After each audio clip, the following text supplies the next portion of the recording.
but I did have an extra bonus topic. Yeah.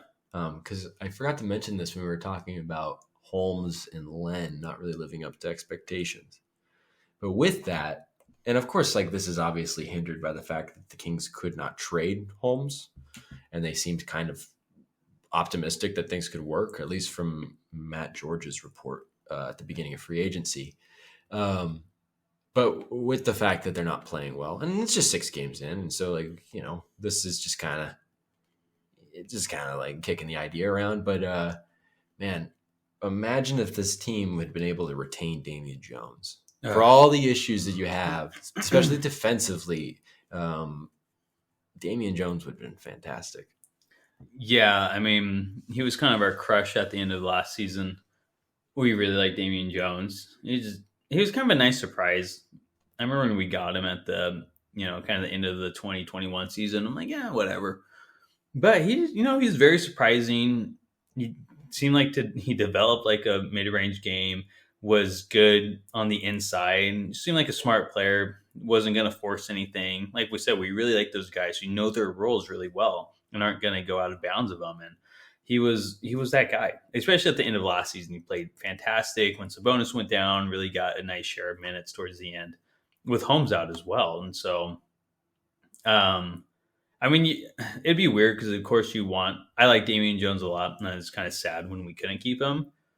But I don't know. I still don't know how much playing time he would get behind Sabonis and Holmes, regardless of how bad Holmes is playing. Because it's like a lot of potential rests on Holmes' ability to be good off the bench, and you kind of still need to work on that, regardless of how bad he's been. But I think he'd be better than Alex Len. Yeah, and I think what I'm asking is obviously having Holmes hinders any chances of getting Jones. Yeah. Like contract wise, depth chart wise, it just doesn't work out.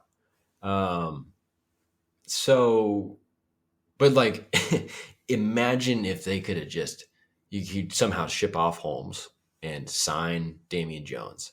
Damian Jones, like you were saying in the end of last season, he was so terrific at attacking the glass offensively. He had like a couple of tip and dunks. I think he tied up the game in Phoenix when Domas got hurt to send it to overtime. Yeah. I believe so. Jones? Yeah. He also had that tip in against the Pacers. That might have been that might have been that. Well, maybe it was both of them. Yeah. But he's terrific on that end. Like he said, he's good in a pick and roll. He can get some lobs sometimes. And he was pretty decent with his jump shot. Yeah, like 15 surprisingly. feet. I know he really worked on it.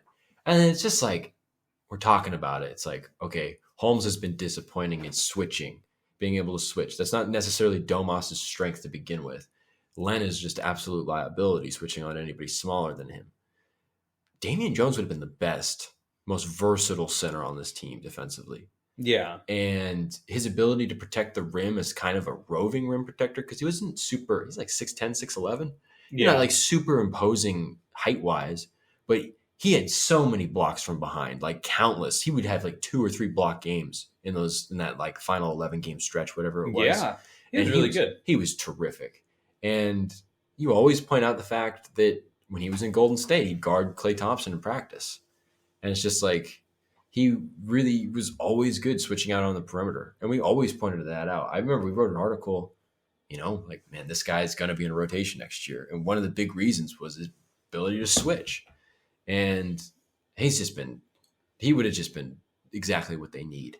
And obviously, maybe you want a little different form of rim protection, but it's like you have that behind Domas. I think that second unit is just with it. And for whatever's going on with Holmes, I just feel like Damian Jones is just like level-headed guy, kind of would have really fit in with Mike Brown's system. Not to say Holmes doesn't, but I just think that like to see Damian Jones on this team as the secondary center as opposed to Holmes, and maybe even getting rid of Len too, or whatever the case may be, just having Damian Jones be the backup. Man, I just feel like this team would have a lot of the issues that they have now 6 games in solved. He was just terrific. Yeah, I think he would have fit into Brown's system really well, and it's just nice having he was he's 6'11", like you said, not super imposing, but taller than Holmes as well. Mm-hmm. He's a built guy. He wasn't like skinny. He was like pretty well built and very athletic at the same time. So, yeah, it was sad to see him go. Yeah. I was disappointed, and I was looking up his stats right now while you're talking, and he's only averaging 10 minutes a game in LA. Yeah, he wasn't. I don't think he played in the first 2 games for the Lakers. So I don't know. Come back, Damian. Trade for him. Seriously. Trade Barnes for him. He can play the 3. Damian Jones would probably honestly be better out on an island against a guy than Harrison Barnes is right now. But,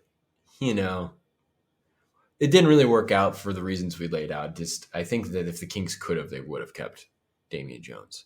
But it just didn't work out. I don't know if they had the money for it. I don't know if they could have been able to do it depth chart-wise, combination of that, just because Holmes is there, couldn't move him, maybe didn't want to move him, whatever the case was. It sounded like they couldn't move him, and they were just like, all right, we'll stick with him. Can't be that bad. I'd really probably, I would, if I had to guess, just pure speculation, I would guess that the Kings would have had Damian Jones as their second center. Would have been cheaper.